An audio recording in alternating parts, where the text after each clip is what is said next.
Hey there, thanks for tuning into Duck Bricks and happy 2024. With a new year comes brand new LEGO Ninjago sets, and so since yesterday was the first, it is time for the Ninjago 2024 January Mega Review. And so strangely enough, Ninjago is getting a fairly small wave for January this year. That's because the waves are segmented this time. We get one in January, one in March, and one in the summer, which you can see right here. So here are all of the brand new Ninjago 2024 sets, which is very mech heavy. They are using a LEGO Galdor-esque system of swapping out mech limbs, and now it's time to take a look at every single one of the brand new Ninjago sets all at once, where I share my thoughts on the minifigures, the sets, and of course, which ones are the best and which ones are worth your money. Let's dive into the Mega Review right now. Alright, so here is the entire January Ninjago 2024 lineup, minus one poly bag, which is not available at standard retail stores, and you kind of just have to go out and hunt to find.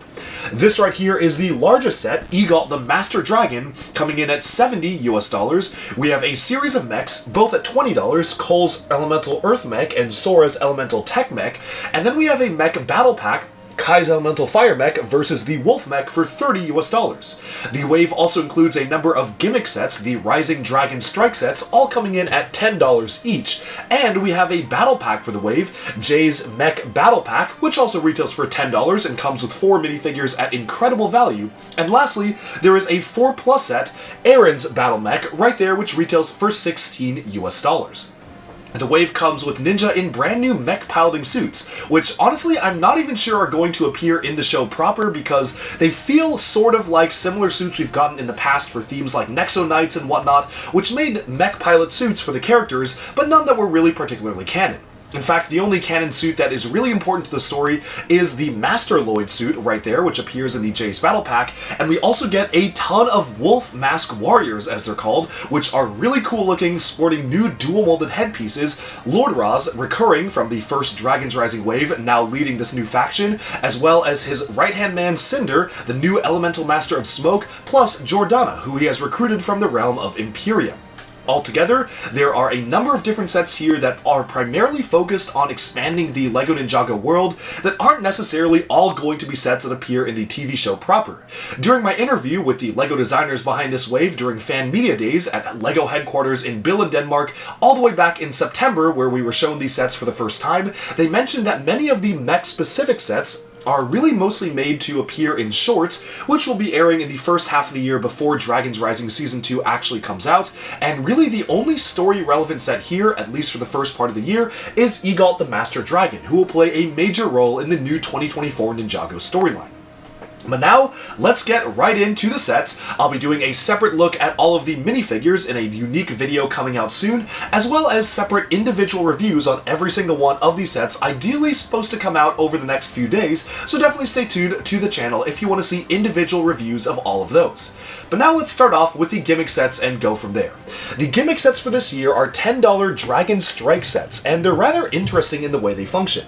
To be honest, I am not the biggest fan of the way that these work, and I feel like your mileage will definitely vary. I can see kids having a lot of fun with these, but for $10 you get 2 minifigures. You usually get a villain minifigure, which is nice to get, really good to get for that value, as well as one of the ninja minifigures who are sporting the exact same outfits they have in the standard sets, except with a gold detailing on the hoods instead, as well as the ZX armor, and a Dragon Strike vehicle, animal, creature type of thing.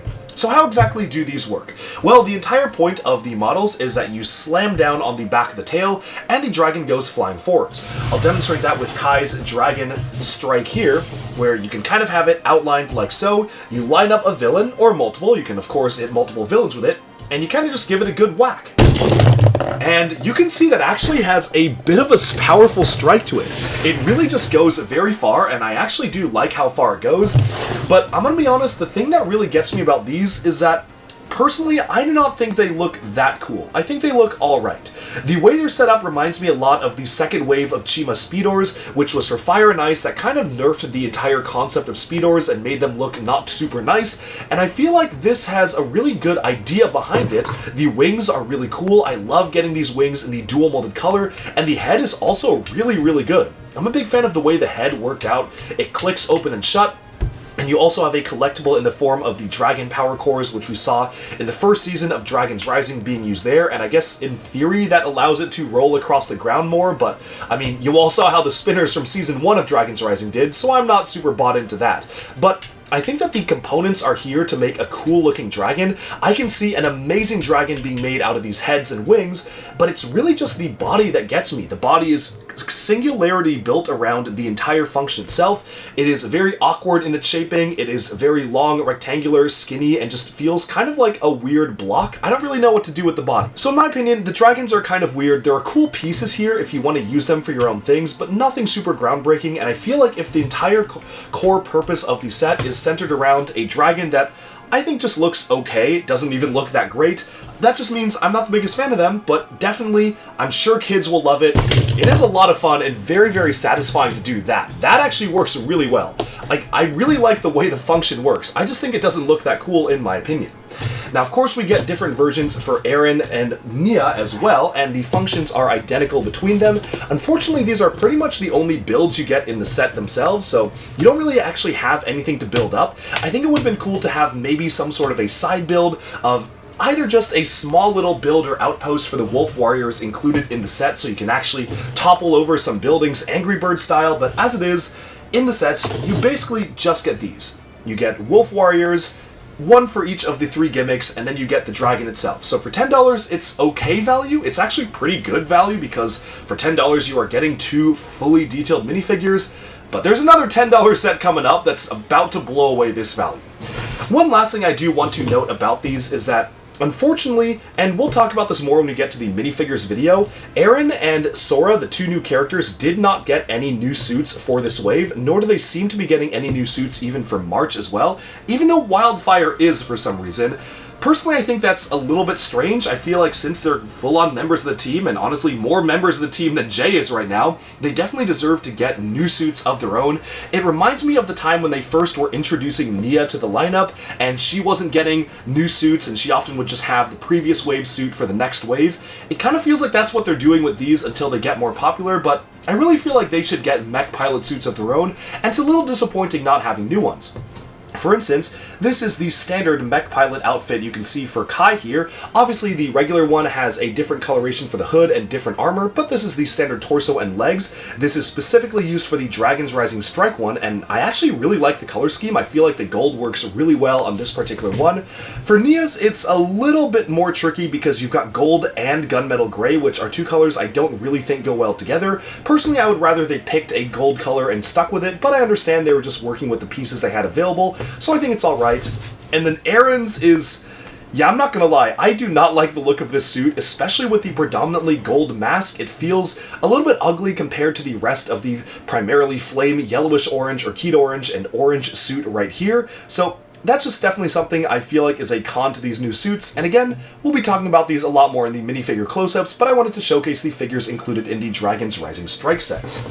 They also give us a number of these Wolf Warriors in the sets themselves, and now I just love the design of these figures. They may be one of my favorite Ninjago villain factions since the Blizzard Samurai. The detail is phenomenal. You have dual molded dark blue and azure detailing on the wolf mask itself, which just looks so good. I love the usage of the dark blue armor here, and they have this very cool symbol on the back as well. And they also recolored the LEGO Pharaoh's Quest Kopesh sword in silver. We've previously only gotten it in like gunmetal gray and I believe gold as well, so it's really cool to get a new color for that too. And overall, these look absolutely formidable. Of course, they are just wearing masks because they are the Wolf Mask Warriors, so underneath the masks, you can take a closer look at that on the Archer variant here. You have 2 different facial expressions, one that is imbued with some sort of mystical power, and one that seems to be more regular. I love the design of these masks. I might even like them more than the wolf mask ones because this feels very like traditional Shogun or Japanese to me. They just look so cool, and I can't wait to see what role they play in the new story. Moving onwards though, we can take a look at the next set, and that is another $10 set, but this one is probably one of the best $10 Ninjago sets that we've ever gotten. One of the best $10 LEGO sets we've ever gotten, and I'm gonna say it right now, this is probably going to appear on my best sets of the year list in December of 2024. I know it's really early to say that, but this is just phenomenal value. As you can see, this set features 4 different minifigures for $10, whereas Star Wars fans getting battle packs are used to paying closer to $20 for 4 minifigures, so this is almost half price for the same amount of pieces and play value.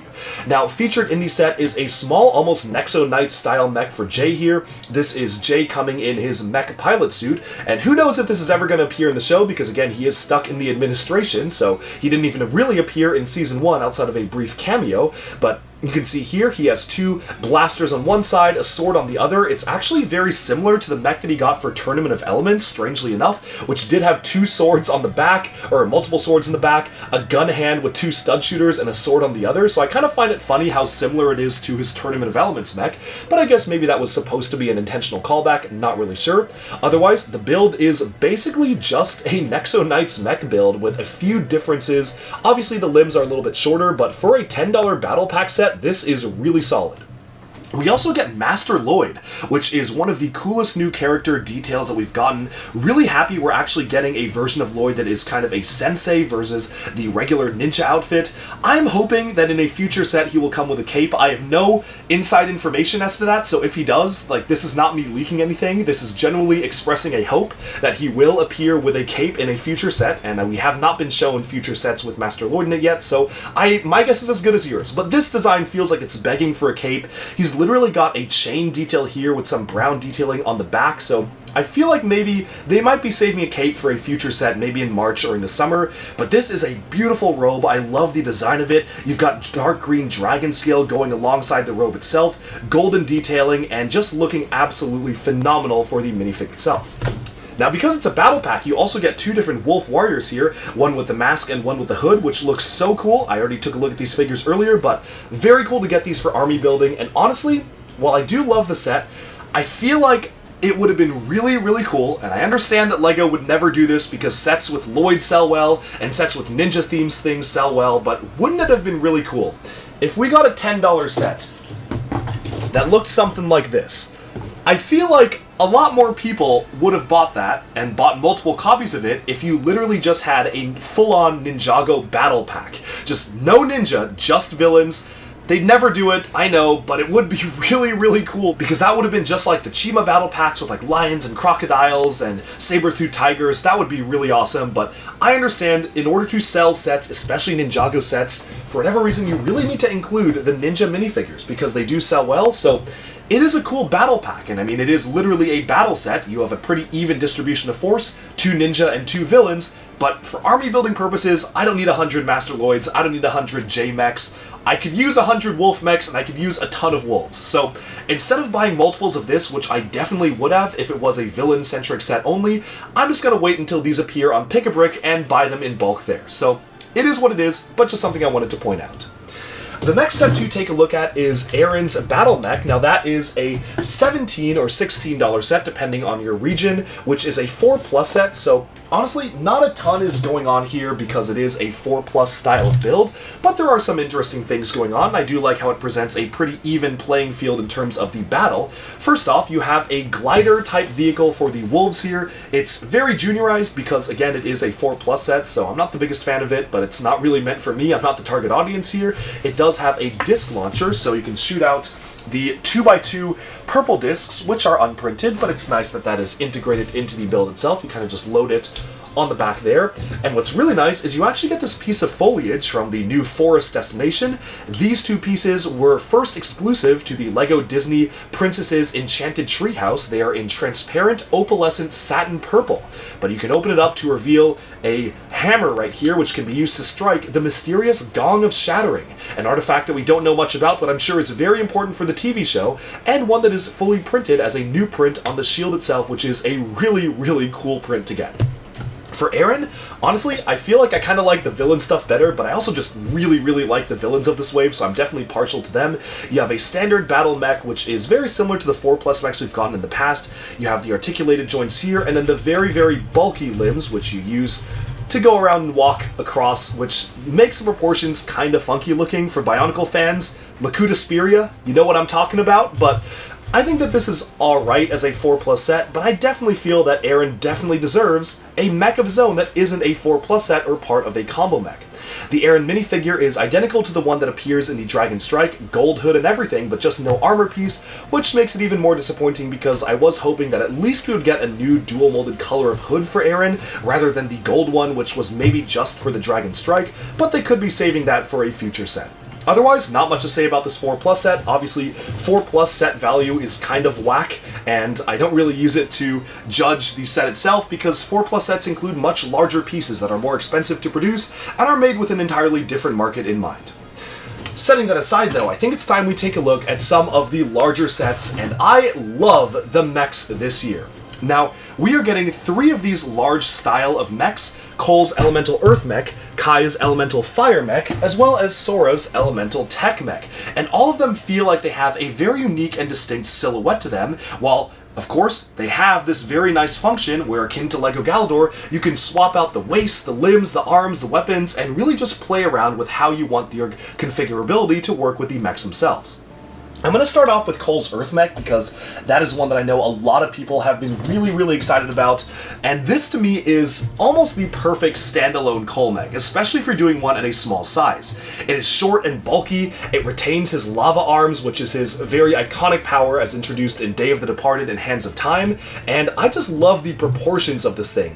It almost feels dwarf-like in the way that it is moving, the stature is really cool. Unfortunately, no knees and no elbows, which for a smaller set like this I do understand, but I do appreciate the amount of articulation you can get out of it. There is no sort of kind of stoppage in the articulation of the feet, so you can move the feet all around on a ball joint, which is really nice. The hands themselves can punch, and if there was only one complaint that I do have about all of these mechs, it is that unfortunately, the hands are not on their own ball joints, severely limiting the way that you can actually pose the weapons. For Cole, it's a little bit better because you can at least swing the weapon back and forth like this, so you can kind of trick it into getting into different poses, but I really do feel that Ninjago mechs and all mechs in general should at least have articulatable hands.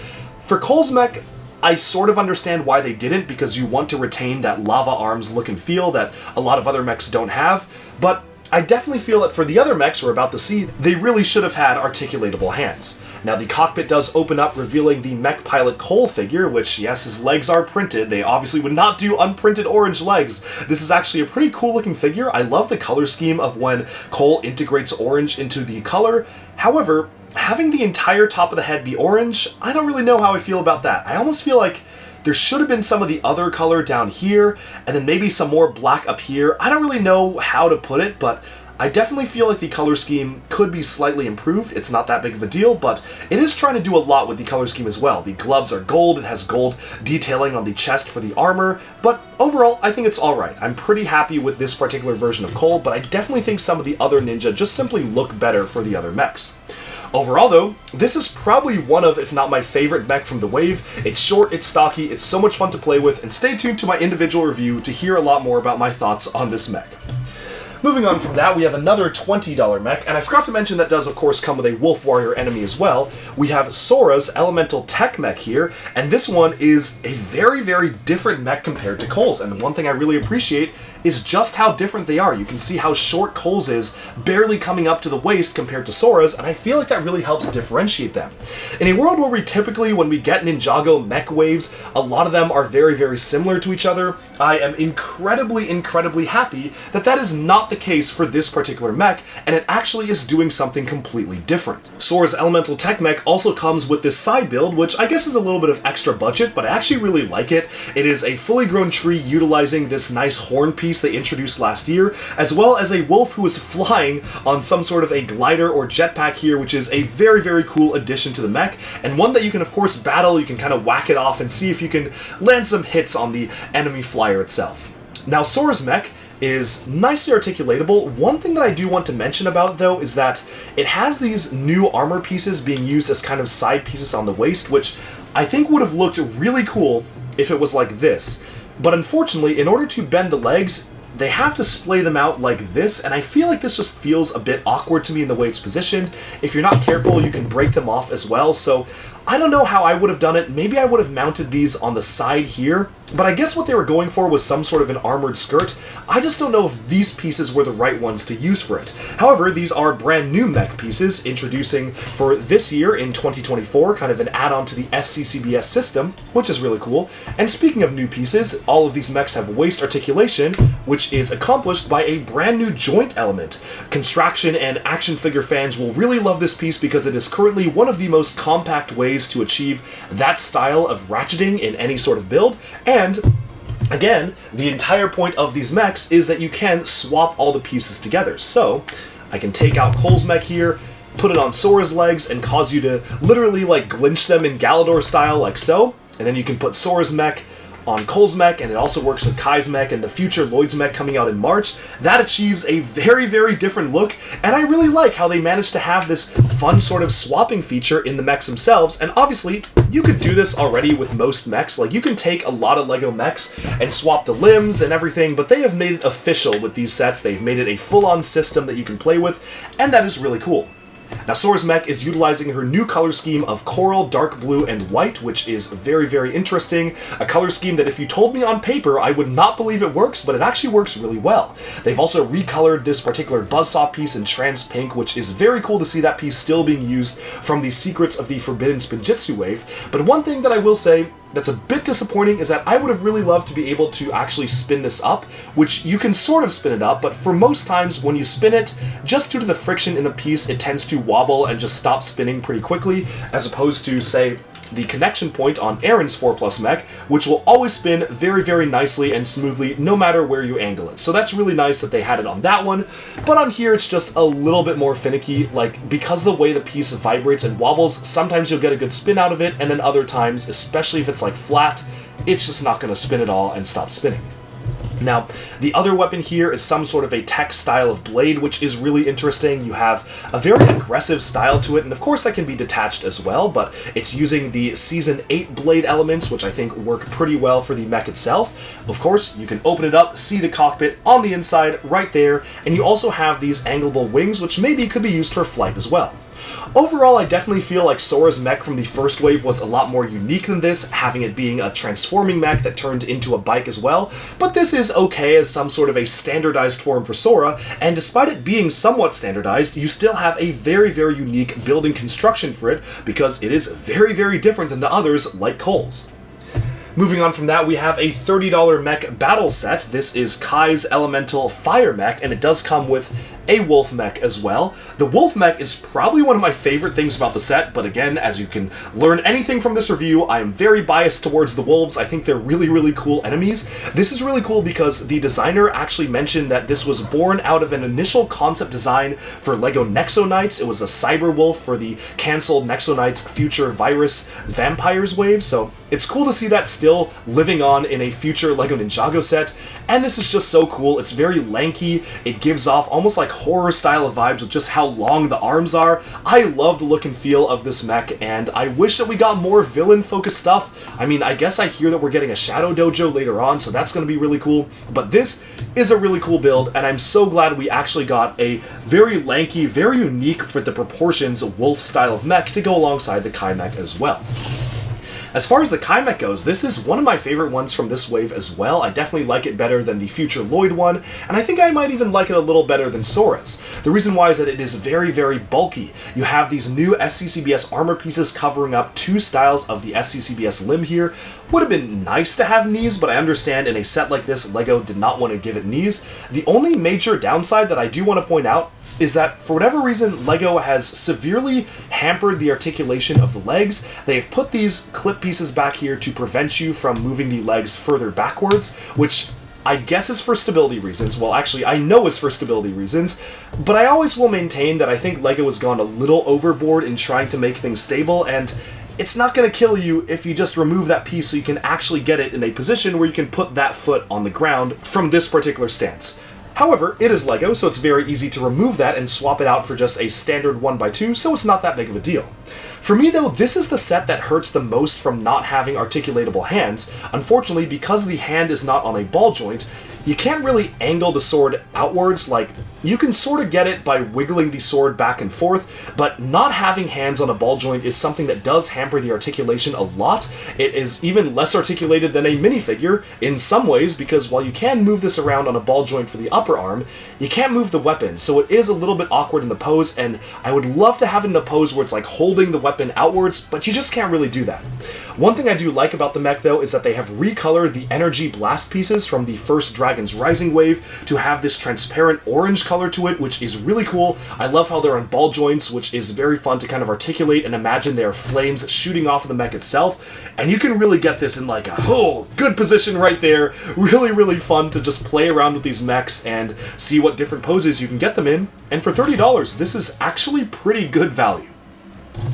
But finally, we can move on to the last set. It is the biggest one of the wave, the $70 Egalt, the Master Dragon, which comes with Egalt, as well as a stand for the Gong of Shattering, plus a number of minifigures, including Lloyd in his mech suit, Nia in her mech suit, plus hair for Nia, but no hair for Lloyd, which is kind of weird. I don't know why they gave Nia hair but not Lloyd. If I had to guess, maybe it's because on all the pictures in the box art she has hair, so consumers will know she's a girl. I don't really know what's up with that. I mean, there's some sort of marketing logic behind it. I don't really get it, but it is what it is. It also comes with Cinder, who is the brand new Elemental Master of Smoke. Very exciting to get a new character like that. Plus Lord Raz. And one thing I forgot to mention about the prior Kai's mech set is that we also get Jordana in the set, so we'll take a quick look at her right here. She has two different expressions. Interesting to get this hairpiece recolored in dark red. It actually is not the correct hairpiece from the show, because the one from the show has been long discontinued, so they have to use this one for that hairpiece as well as the Gale Gossip hairpiece. But overall, this is a really interesting one. Love the detailing on the torso and the legs. The runes on the torso look so cool, and the sand blue cloth piece is very cool as well. Cinder actually has the same exact outfit, just with a different head and hairpiece. This is a transparent black head, which looks really, really good. Two different expressions as well. And they finally recolored the Lego Batman movie Joker hair in gray, so you can use it for a Twitchy Tim custom if you want.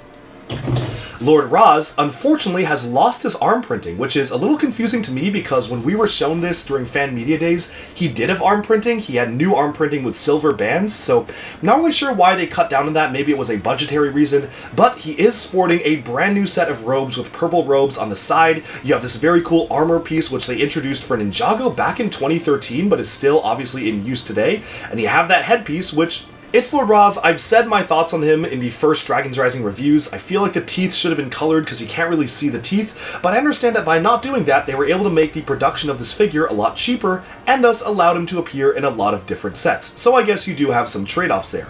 He has a very majestic looking hammer here, which is a new build compared to the one that he had previously, which is pretty cool.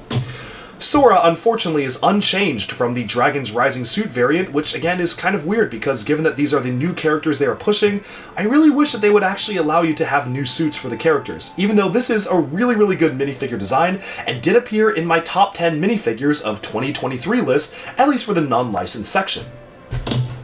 Here's what Nia and Lloyd look like in their special suits. Nia, thankfully, is getting a new recolored gunmetal gray and azure hood, as opposed to the gold one that she had for the Dragon's Rising Strike set, and I think the regular version just looks a lot better than this one, so I'm very happy we got this new one. Now, the heads are unchanged from it, but you also have the dual-molded headband hairpiece here, which is cool to include. At first I was worried that she would not actually have the hood piece because they really only show her with the hair on the box, but again, might have been some weird marketing thing because Lloyd does not get a hairpiece. However, the focus of the set is on Egalt the Master Dragon here, and this is another phenomenal Ninjago dragon. They are knocking it out of the park with the dragon designs, and this is just another really, really solid one. I love the dual black and white coloration of the body. You've got little tassels on the end of the feet here in red, which look absolutely phenomenal. Huge fan of the way that turned out, and the headpiece is really cool as well. They introduced a brand new piece for the head, which is a piece that allows you to add whiskers on the side. And yeah, this almost looks like a dragon version of Master Wu. No idea if that will tie into the story or they just wanted to get another mentor character, and I guess all mentors in Ninjago kind of look the same, but it's a really nice construction for the head. One thing that I will mention is that I'm never a big fan of Lego when they use these pieces here to just attach the jaws versus what they got in Lloyd's Legendary Dragon, which utilized the pre-molded dragon head pieces but actually brick-built an entire back of the head. I'm always a bigger fan of when LEGO does that as opposed to just these 2 pieces, but I guess they had to make some compromises with the piece count, and this works totally okay. Just something I did want to point out. Now, moving onwards to the rest of the build, I love the usage of these specialized curve elements, which just look absolutely fantastic on the Dragon. They were introduced in the NASA Space Shuttle set, which was very, very cool. The body itself is fully curved, so you have a very nice angle to the body. The wings are mounted on ball joints, which are great to get those ball joint pieces in black, kind of the Bionicle ball joint element. And one of my favorite aspects of Egalt the Master Dragon is that he uses his tail to hold his sword, so he can go into battle and wield this as a weapon with his tail, which is just such a cool concept for a Dragon Master. The wings are also vinyl elements, which are great. I really like it when LEGO does cloth, I like it when LEGO does vinyl, and I don't really like it when LEGO does blades as the wings, so I'm very happy that they actually were able to produce these large new vinyl pieces for the wings themselves, which just look very, very majestic. This is going to look phenomenal going from my ceiling, and one of my favorite smaller details in the construction of the body is the way that this is rounded, so you actually have these white smoke details rounded alongside the body itself. Another one of my favorite details are the way the claws are done. The claws just look really, really good. I just feel like they look very realistic as dragon or creature claws, and they're mounted at a pretty unique angle compared to some of the other dragons, where typically we would use these pieces but have them splayed out a bit more. Here they're kind of tucked in, so I really do feel like that adds a lot to the aesthetic of the creature itself. Overall, for $70, I think the value is okay. It's not amazing value, it's not bad value, it's just okay value for $70 US. Would I have preferred this set to be somewhere closer to the $60 range? I mean, yes, but I, like everyone else, wants the things that I buy to be cheaper than they actually are, and for $70, I think it's alright. I definitely feel that these added a lot to the price. The minifigures also add to the price, as well as the new mold. But 70 is a little high. It's not egregiously expensive, it's just a little high to me, and I feel like 60 would have been a lot better for a set like this. But with that, we have summed up our mega review of all of the Ninjago January 2024 sets, which is the smallest Ninjago wave in a while, which is really interesting how they didn't really put a ton into this wave and tried to make it more focused on the mech building system as opposed to story focused, but it seems that a lot of the larger sets are coming in the summer, and of course we do have the March wave as well, which also has some of the larger sets, so I definitely see what LEGO is trying to do here. They wanted to release some smaller Ninjago entry-level sets for the first half of the year to get kids into the theme, to get folks buying the sets and introduced to the world of Ninjago, and then I think that summer is going to be really, really special when they actually give us some massive sets. The leaks just came out and we're getting like a 3,000 piece set, which is going to be amazing. Could be another Ninjago City set, so I'm so hyped for that. But as it is right now, this wave is alright. It's interesting. It's a very mech-focused wave, which I don't mind because I do like mechs, and I do like how they made every single one of them very different and very distinct. But if you don't like mechs, well, there's not much else for you in this wave other than, of course, the big dragon, and I guess some of the smaller Dragon Strike sets themselves. That's pretty much all I have to say for this review. Definitely stay tuned because I will be putting out individual reviews of every single one of the Ninjago Dragons Rising January 2024 sets coming out over the next few days, if not in the next few hours, so do stay tuned for that. Thank you so much for tuning into this review, and I'm really curious if you can let me know in the comments what is your favorite set from the wave, not counting the 4+ set, what is your least favorite set of the wave, and in your opinion, is this a really good wave of Ninjago? Do you feel like this is a great way to introduce kids to the brand, or do you wish they did something more traditional and gave us some story-focused sets that were a little bit bigger and more diverse than just a ton of mechs? Personally, I'm a little torn. I definitely feel like it's a smart decision for Ninjago to do a wave that is primarily made up of smaller sets to allow kids to get sets. It almost feels like a Bionicle wave where there's just a ton of action figures, so I definitely don't mind that at all, but it certainly would have been cool to get some more variety, although that's coming later in the year. That's all for this review, and thank you for watching. Alright, and with that, we have summed up our look at the brand new Ninjago 2024 LEGO sets. Let me know down in the comments below, what do you think of this wave? Do you like it? Do you dislike it? Are you excited for larger sets coming in March or in the summer? Or are you happy that we don't actually have that many expensive sets this year, making it pretty easy to acquire all of them? Thanks so much for tuning in to Duck Bricks. Be sure to like and subscribe for even more LEGO news, reviews, discussion, and analyses coming away very soon. And let me know what you think of the sets. Bye for now.